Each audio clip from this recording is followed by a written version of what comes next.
We're going to backtrack a little bit because we're about to get to the point after this video to prove that any Sabbath day is nothing more than an Anunnaki religion, serving fallen ones, serving Zeus, serving Mr. J, serving the devil, serving Lucifer, serving all those things. Same bullshit. These camps is calling on is what you motherfuckers keep doing. And that's why, Brother Whitehead, you thought I was being a jerk, but I actually wasn't. I was trying to help you. I hope you're watching these videos, man, because I'm about to get to prove after this video that Sabbath day is the Anunnaki demon religion. They put that shit on you, not the creator. Y'all better wake up. All right, here we go. Brother Whitehead, like I said, I love you. I'm not trying to listen to it. I love you trying to get you to straighten out. There is no leaders but the creator. And all Sabbath days are pagan. We serve the creator every day, every second of the day. No breaks. Okay? All right. And that's why when I say to people, oh, why you always talking about the creator all the time? I always think about creator because my life is about the creator. It's supposed to be about creator. That's all about creator. I love the creator. I can't help it. I cannot help it. And if you can't deal with it, then you don't want to deal with me. Let's keep going. All right. All right, here we are, people. Do you know?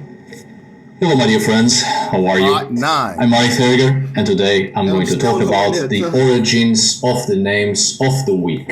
Although, in all honesty, I'm going to have bigger focus on two specific days of the week, which are Friday and Saturday, which seem to be the ones that bring more doubts to their origins. Obviously, I'm going to talk about the names in the English language, as well as Germanic and Old Norse origins, and not the names in other languages. It is often said that most of the names of the days of the week in English derive from either Old German gods and goddesses or pre-Christian Scandinavian deities.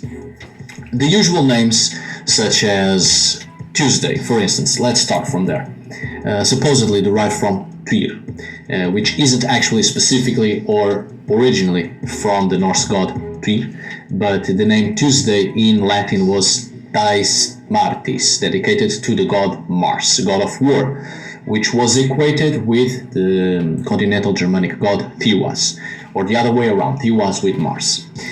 Some pagan Germanic tribes translated the Latin patrons of the days into comparable continental Old German gods.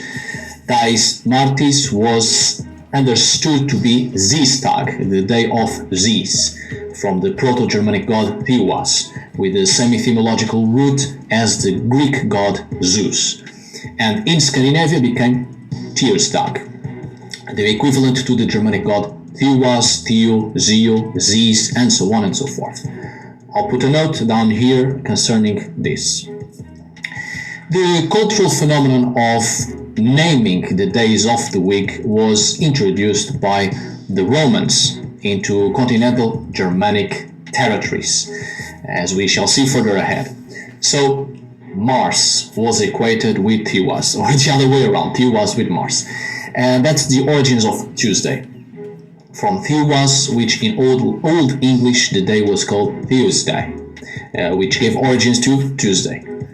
However, Thiwas was introduced in Scandinavia during the migration period, Zeo, and the god became Tyr in Old Norse, also the god of war, but fused with some unknown solar deity the Scandinavians previously had. And of the many cultural and religious traditions that were introduced in Scandinavia during the migration period precisely, the names of the days of the week were one of such traditions.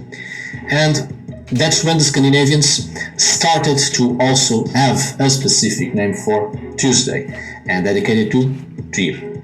In fact, started to have days and the 7-week calendar in their calendar. Not a Scandinavian tradition, but a Roman tradition adopted, or rather introduced within continental Germanic traditions, who equated their own gods to the very equivalent of the Roman gods. And during the migration period, this tradition of giving names to the days of the week and the 7-week the 7 days of the week was finally introduced in Scandinavia. As before the migration period, Scandinavians did not have names for each day. This is important for you to understand, so you can understand what's coming up next in relation to Friday. And you can perhaps already have more or less the picture here concerning Wednesday from Odin or Odin, and Thursday from Thor, and Friday from Freya. But this last one, is it really from Freya? Well, this is precisely the video to explore. I gotta fold my clothes and my wife's clothes. No. Well, I ain't gotta fold her clothes. I'm gonna do it again, anyway. What is important for you to understand, to already have in mind before we start this, is that the names of the days of the week are not originally a Germanic invention or even a pre-Christian Scandinavian invention, but in fact a Roman tradition introduced in continental Germanic territories, and the old Germans adopted this custom and named the days according to their own gods, and such gods directly related to the Roman gods, to whom each day was specifically dedicated to.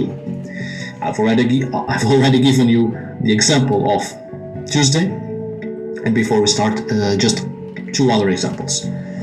Monday is obviously the day of the moon, not particularly because Germanic peoples were worshipping the moon, which in fact in Scandinavia the moon had a particularly important and a mystic religious role, but they did not have a day specifically dedicated to gods and goddesses yet.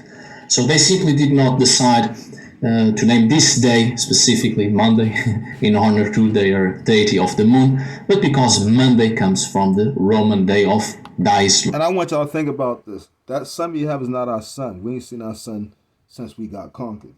That moon ain't our moon. It wasn't even there before. Our ancestors said that somebody put that shit there.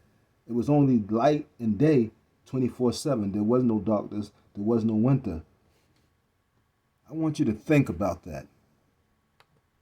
Lunai, precisely the day dedicated to the moon, Moon's Day, so Monday, which comes from Old English, Monon Day, which is a direct translation from the Roman Dies Lunai.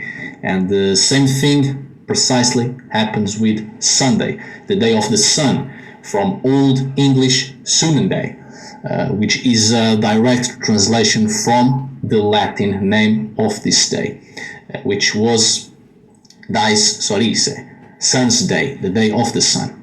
From Roman influence, Anglo-Saxon, Old German and Old Norse started to name their days according to that tradition, that Roman tradition.